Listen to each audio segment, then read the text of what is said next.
Hey guys, it's the Aussie Gamer here, and in today's video, I'll be covering Update 5 for Forza Horizon 5. So, let's get into it. Now, it has been a while since I've done one of these videos, so if I'm a little rusty, I apologise. This video will be a summary of the most important elements of this new update, including the new cars through the festival playlist and the car pass. This will also have new map changes, including the stunt park and time-limited PR stunts, plus some much needed bug fixes. Getting straight into the cars, the first and very interesting vehicle we can obtain is the 1965 Mini Cooper S Forza Edition.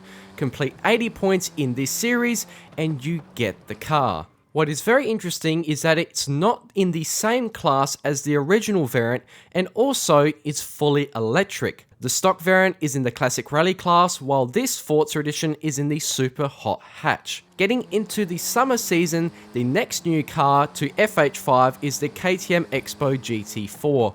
Complete 20 points in this season and it's yours. Eagle-eyed viewers would know this was actually in the last Horizon game and FM7, and it was incredibly grippy. I expect nothing less from it this time too. For autumn, we get the 2019 Toyota 4Runner. Complete 20 points and you get this vehicle. I really do like seeing Forza add more day-to-day vehicles, especially ones like this. In real life, if you do buy a 4Runner, you won't be getting the latest tech, but you are getting tried and tested Toyota build quality. It has a 4-litre V6 pushing 270 horsepower, meaning it's not that fast, but it is incredibly reliable. With winter, we get an absolute cracker, the 2010 Noble M600. Like with the last two seasons, obtain 20 points and it's yours. The car really has a cult following, and it is seriously fast, and also has no assist features like ABS or traction control. Thankfully, in-game you can turn them on,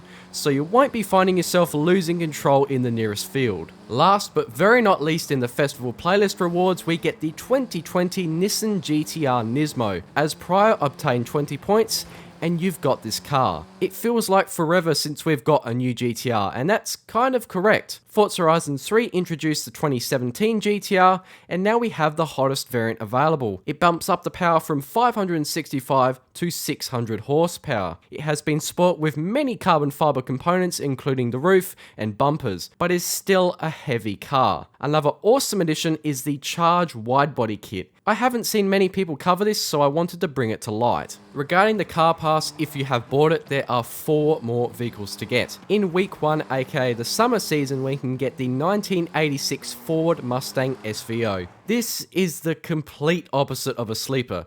It looks like your typical Fox body Mustang with a 5-litre V8, but that's far from the truth. Because of the fuel crisis and changing emission regulations in the 80s, this has a 2.3-litre 4-cylinder. It makes a measly 200 horsepower, but that's not the worst part. The prior year, it only made 175 horsepower, so if you bought one in the start of that year, you got seriously screwed over. Funny thing is that in the middle of 1985, it actually went to 205 horsepower, surpassing what this 1986 model has. From week 2 being autumn, we get the 2020 Toyota Tundra TRD Pro. You may think it shares a lot of the components from the 4Runner like the engine, but that's not the case. This has the very classic and reliable 5.7-litre V8. It produces 381 horsepower, so quite a bit more than the 4Runner. Like the 4Runner, the platform is quite old. With this, it dates back to 2007. It may not have the latest features like the equivalent F-150 or Dodge Ram, but it is seriously built to last. Week 3, the winter season includes the 2006 Noble M400. Like the M600, this is returning from FH4, and similarly has the same lack of assists. It has a 3-litre Ford V6 engine that makes up to 450 horsepower. I really enjoyed driving this car in FH4, so I'm definitely keen to get behind the wheel again. In the last week being spring, we get the 2017 Ferrari 488 Challenge. It's basically a road car built to be a race car for clients to enjoy. I'm quite intrigued to see if this is good in S2 road racing.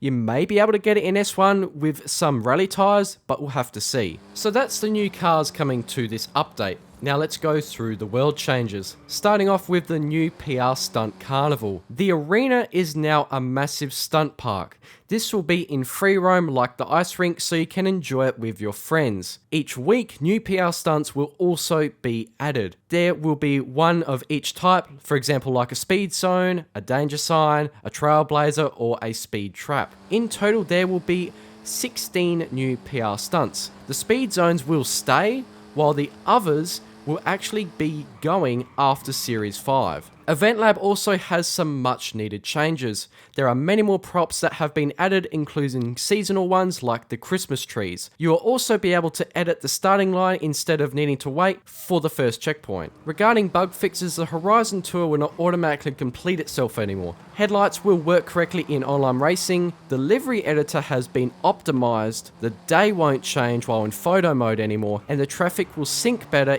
in and after races. So there are the details for Update 5. Now that's not all. They actually teased Series 6, which is called the Horizon Customs Update. Could we see new customization and possibly the first expansion? Time will tell. Anyway guys, that's where I'm going to end it. If you liked what you've seen, then make sure to subscribe to my channel. I'll see you in the next one, and peace.